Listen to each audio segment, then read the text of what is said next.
Welcome to the Mom Needs a Moment podcast. We're your hosts, Chrissy and Cindy, co-founders of Her Health Collective. We are two moms obsessed with revolutionizing the way moms take care of themselves. We are so glad you're here. Let's dive in. We are so excited to have Megan Eddinger back on the show with us today. Megan is a 36-year-old mom of three, married to her high school sweetheart. They had their first baby just after her 18th birthday, and Megan has been on a journey with her mental and physical health ever since. She is passionate about telling her story and sharing her experience in hopes that other moms will feel less alone and feel empowered to take action to improve their own health. Megan is the host of the Finding Wellness podcast and a holistic health coach, helping women cut through all the clutter and competing information in the wellness space to find what works for them. Last week, we sat down with Megan for part one of our conversation. We had a great discussion around postpartum depression and anxiety, advocacy work, and we got to hear Megan's story as she shared her experience with teen pregnancy. Today, we dive into a discussion of how Megan uses her values to deepen her relationship with her spouse, her children, and ultimately herself.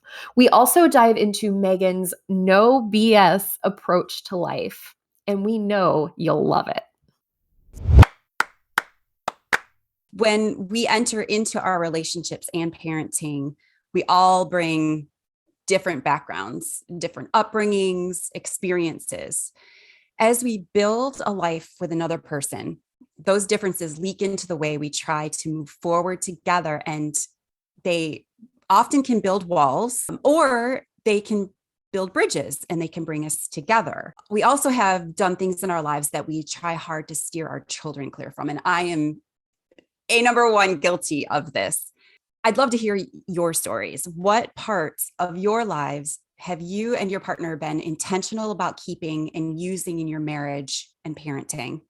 And then what have you been deliberate in tossing away or getting rid of? That's such a great question. And I thought about this a lot prior to our conversation because Drew and I will be celebrating 20 years together this weekend. So we're really excited about that. But we're both children of divorce, right? Neither one of us had that example set for us growing up. What it takes to have strong communication, and how do you have healthy conflict, and how do you heal from conflict that maybe wasn't so healthy? Like, we didn't have any of those examples in our household.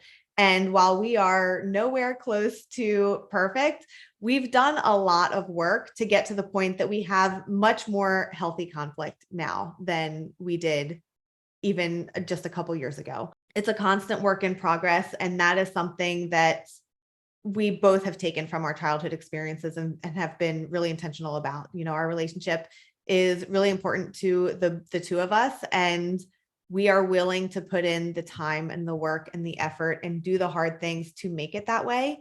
And, I came into this relationship and this marriage thinking that, like, once we got married, that it would just be easy. Like, you're supposed to always like this person in front of you.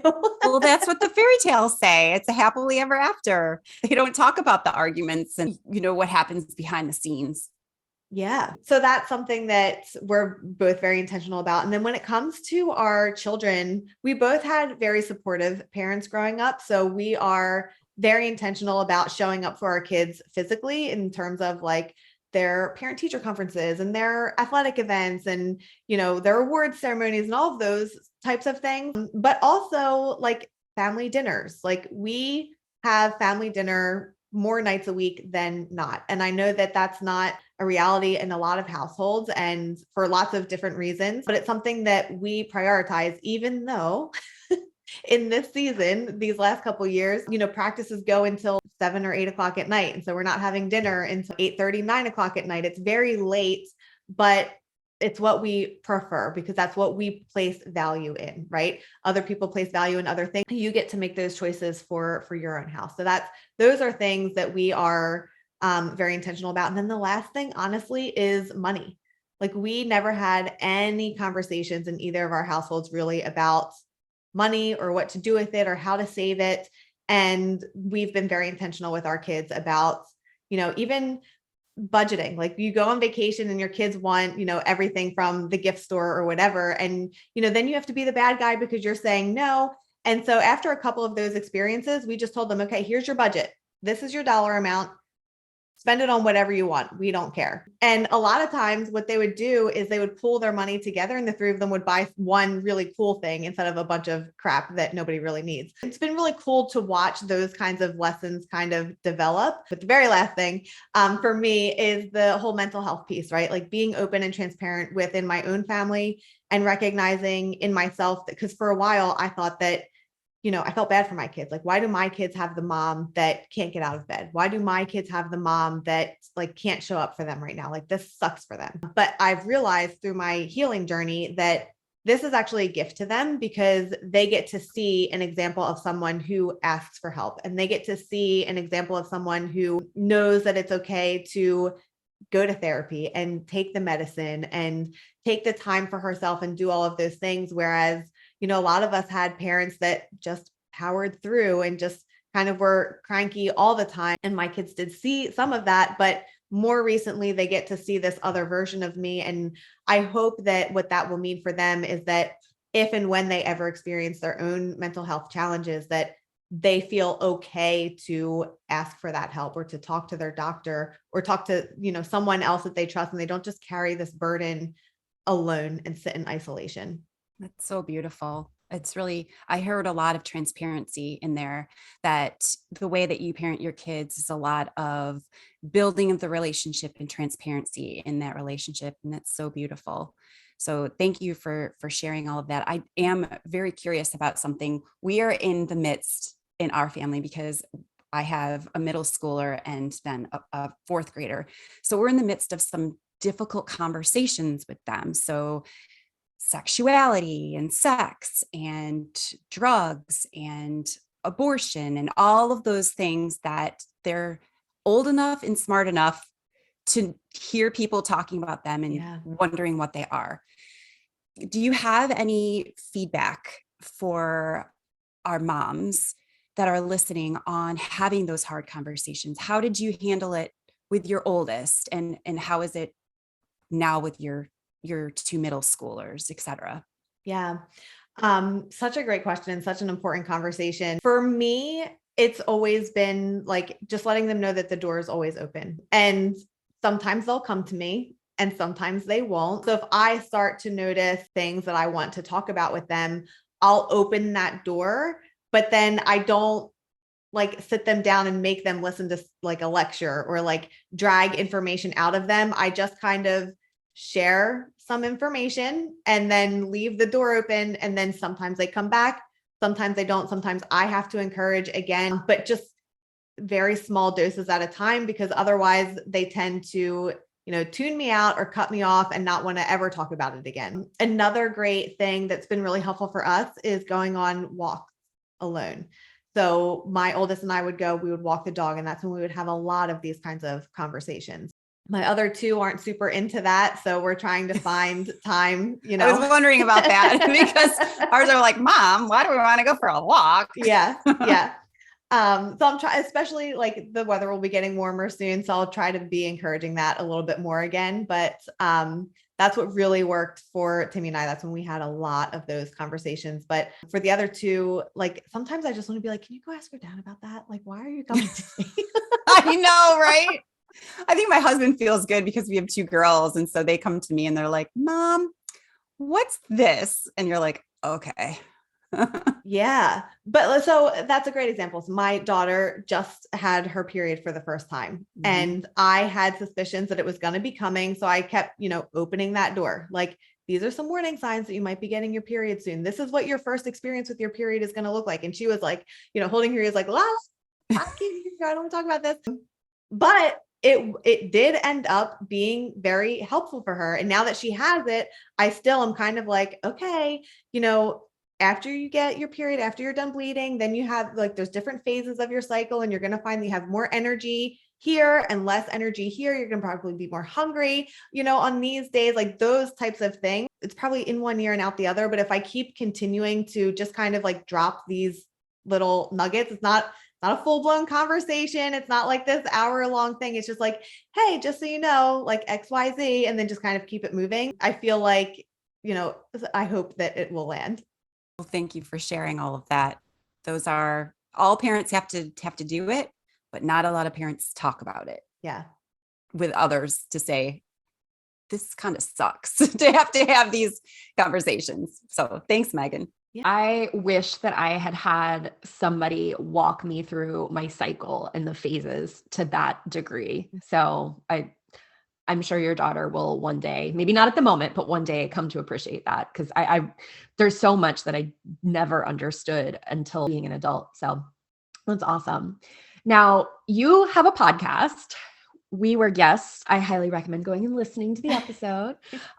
It was formerly known as the No BS Mama. And I have to admit, I was really attracted to the title of your podcast. You've since rebranded, and we'll touch on that in a minute. But I loved this idea of the No BS Mama. And I'd love to talk about that for a minute, because you presented yourself in that way. You talked about this idea of no BS in motherhood.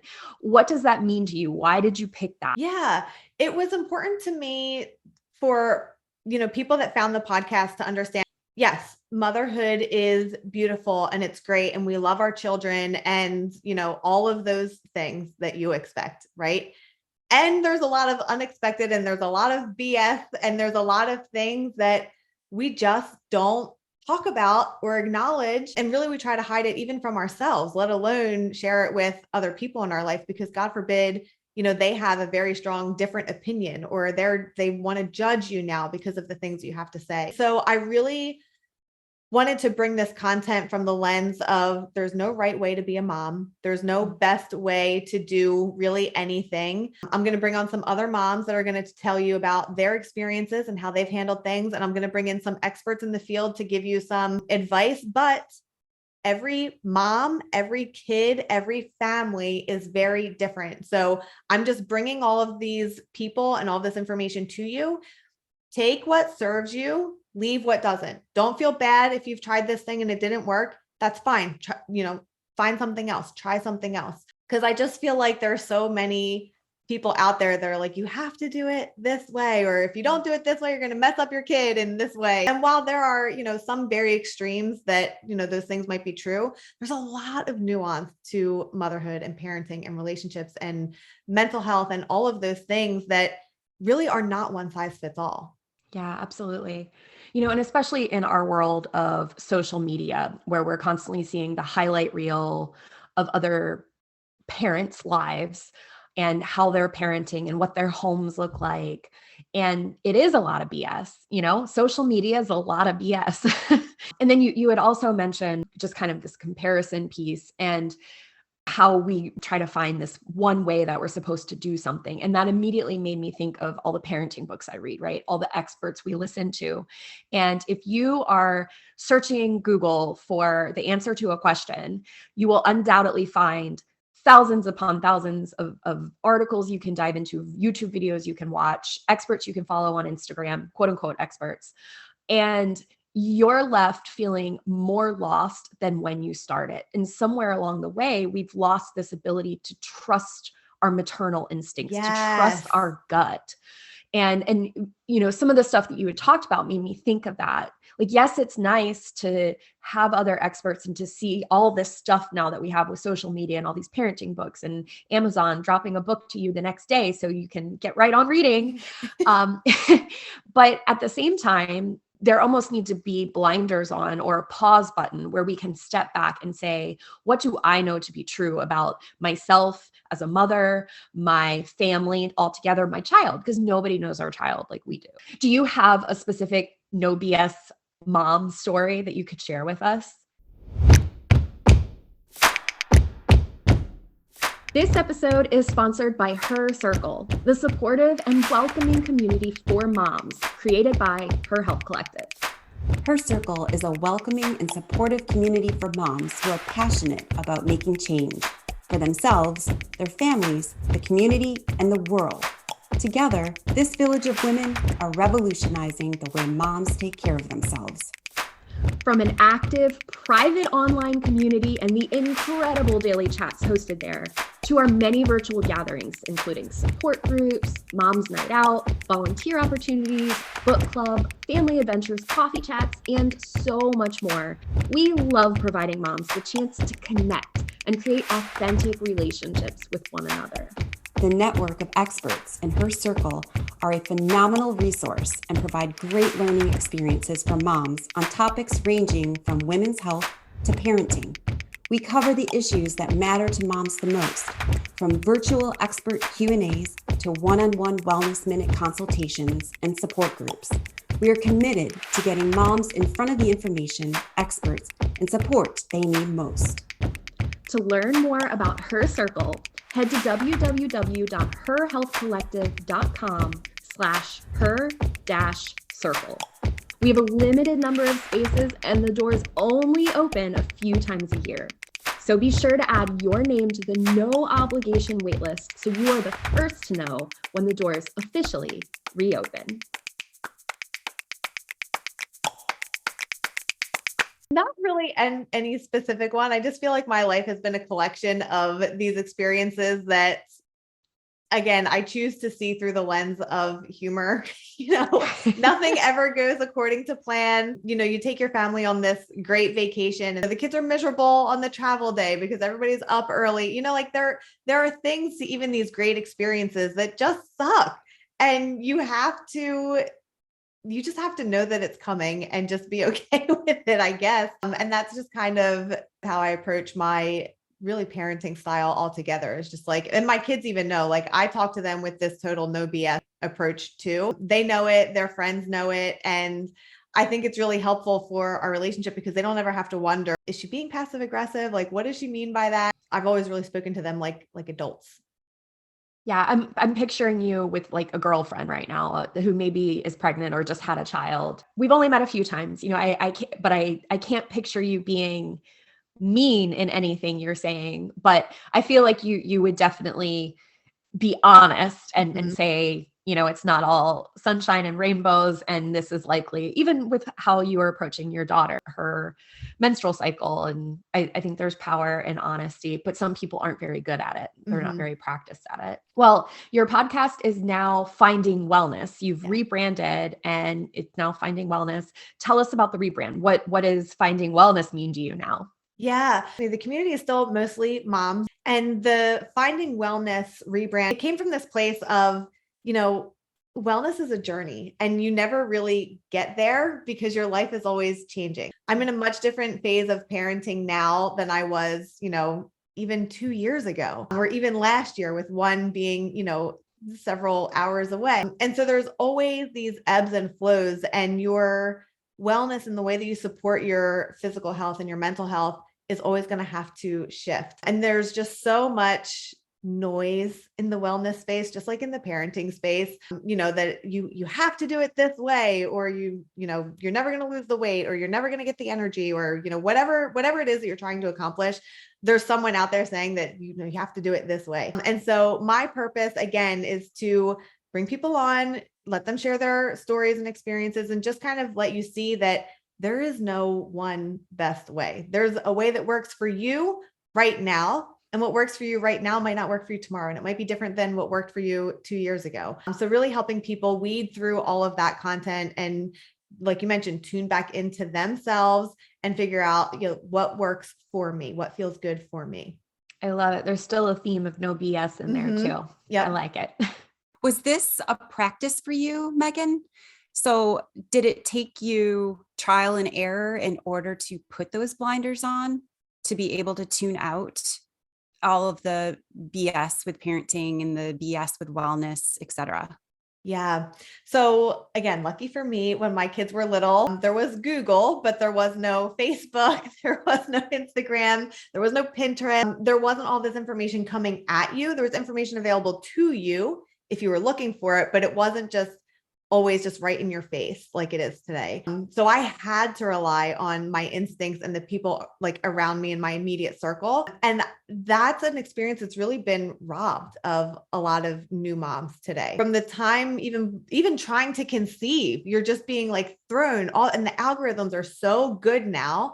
They know that you're looking for something before you do, right? So you're getting access to all this information even before you need it. So I didn't really have too much of that when my kids were very little. But again, as we've gotten older and, social media has become more of a presence in my life, there has definitely been, that comparison or just that information that I didn't ask for. And wellness has been no different. And really over the last couple of years, I have spent a lot of time unlearning diet culture and then re-understanding, okay, Megan, you can choose to eat the salad. And that doesn't mean that you're subscribing to diet culture. That means that, your body wants a salad today and that's okay.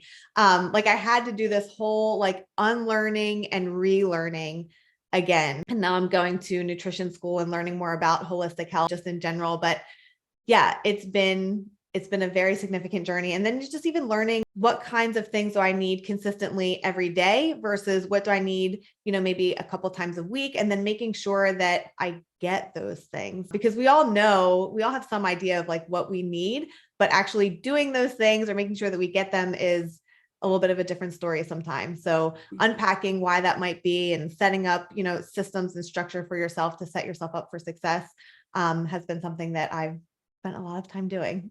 Yes. I also have spent a lot of time trying to unlearn diet culture. It had its claws in me very deeply at one point in my life, which leads me to another kind of off the cuff question that I have for you. So how many years are between your oldest and your second child? 4. So in the 4 years between then, do you see a shift in any changes in your parenting between the two of them? Like what has changed? So much. Isn't it amazing? Yeah. And, not even just in my parenting, but again, we were very young when we had Timmy, and we were still pretty young when we had the other two, but the little two, they're taller than I am, but I still call them the little two. They don't remember when we literally could not go out to the school fundraiser at Friendly's because we could not afford a $50 dinner. They don't remember mom and dad not being able to buy gas today and trying to figure out like, who can we catch a ride to work with because we don't get paid until tomorrow. Like they don't remember that. And Timmy does. So my little two expect more when it comes to like, again, for example, I mentioned Katie's on this travel soccer team. We could have never done that for Timmy when he was that age. We had 2 more in daycare at the time. Like things were just different. So that's been a really different experience. But then also because I have acknowledged my own mental health and I know that some of the ways that I behave wasn't necessarily healthy. And I've unlearned a lot of that. I parent differently because of it. And so while Timmy and I have a really great relationship right now, I still feel really guilty about some of his experiences versus the other two, even though 4 years is really not that much. It feels like so much has changed. It's like impossible there might as well be 10 years difference, right? They're just so different. Well, I mean, not to compare your child to a cell phone, but look at the size of cell phones in just a year or two, right? Like they were humongous and then now they're in your pocket. So it's, yeah, of course. I relate so much to what you're saying with just getting too engrossed in the parenting books, having conflicting things in my head all the time, trying to get back to myself and relearning what I feel, like listening to myself.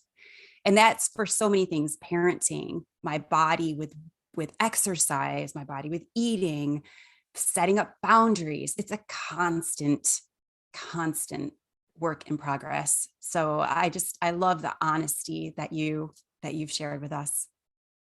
Thanks. Yeah, thank you. And that, the constant work in progress, that used to be something that pissed me off, honestly, because I was like, I feel like it's so cliche. It's but not only that, but like, why is this so much work. Like, it doesn't look like anybody else is working this hard to just live a normal life. Thank you. I say that to my therapist all the time. I'm like, why? Why does it seem so hard for me? Yeah. And the reality is, again, it's hard for everyone else too, whether or not they're doing the work, they're living their own version of hard. So you might as well go ahead and do the work, because you're going to make life hard anyway if you don't. But yeah, that was something that initially I was just like, I fought against it tooth and nail, because I was like, it shouldn't be this hard, but it is. Life is just hard. Or you want a quick fix, right? Like you don't want it to take 10 years to talk through all of your stuff. You want it to be like 1 week. That's all I'm giving it. Yeah. But it just doesn't work that way. Even with our partners, you think you learn this new like communication style and it works well the first time. And then the second time you go to use it, it blows up in your face and you're like, what? Like, Yeah, I thought we learned this. It's like, well, it takes more than one time. it does, right? Oy vey. What a joy it is to talk to Megan. Here are our top 3 takeaways from today's episode. 1, Megan's discussion of values was spot on. It is so important to explore what your values are as a family and individually, and to make sure that you are living in alignment with those values. For Megan, it's family dinners. She didn't explicitly say this, but I also picked up on her values of being honest with her kids, supporting her children by attending their extracurriculars, and having an open line of communication with her children. Side note, I love her bite-sized approach to important topics of conversation. It's such a good way to approach tough topics with kids. Each family will have different values and different priorities, which is exactly as it should be. The important thing is that you are living in alignment with those values as a family unit.